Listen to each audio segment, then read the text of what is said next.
Hello বন্ধুরা, আজকে তোমাদের ডিমের ঝোল করে দেখাবো। প্রথমে ডিম আর আলুটা আলাদা করে সিদ্ধ করে নিয়েছি। সিদ্ধ করে আলুটা আলাদা করে নিয়ে ডিমটা ছাড়িয়ে নুন হলুদ মাখিয়ে লাল করে ভেজে তুলে নিয়েছি।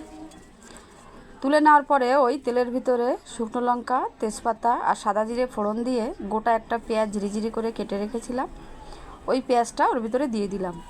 দিয়ে নাড়াচাড়া করে লাল লাল করে ভাজা হয়ে গেছে, তখন দিলাম একটা টমেটো কেটে আর কয়েকটা কাঁচা লঙ্কা দিয়ে আবার কিছুক্ষণ নাড়াচাড়া করার পরে তার ভিতরে দিলাম নুন হলুদ লঙ্কার গুঁড়ো একটু জিরের গুঁড়ো দিয়ে আবার কিছুক্ষণ কষিয়ে নিলাম। কষিয়ে নেওয়ার পরে আমি পেস্ট করে রেখেছিলাম শুকনো লঙ্কা, সাদা জিরে, আদা আর রসুন পেস্ট করা মশলাটা ওর ভিতরে দিয়ে দিলাম। দিয়ে আবার কিছুক্ষণ কষিয়ে নিলাম।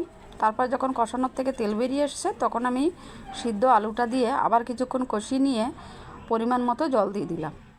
জলটা দিয়ে ঢাকা দিয়ে দিলাম। ঢাকাটা দেওয়ার পরে কিছুক্ষণ বাদে ঢাকাটা উঠিয়ে ঝোলটা যখন ফুটে এসছে তখন আমি ভাজা ডিমগুলো দিয়ে দিলাম। ডিমগুলো দিয়ে আবার নাড়াচাড়া করে আরেকটু ঢাকা দিয়ে দিলাম। ঢাকাটা উঠিয়ে একটু গরম মশলা ছড়িয়ে একটু চিনি দিয়ে নাড়াচাড়া করে নামিয়ে নিলাম।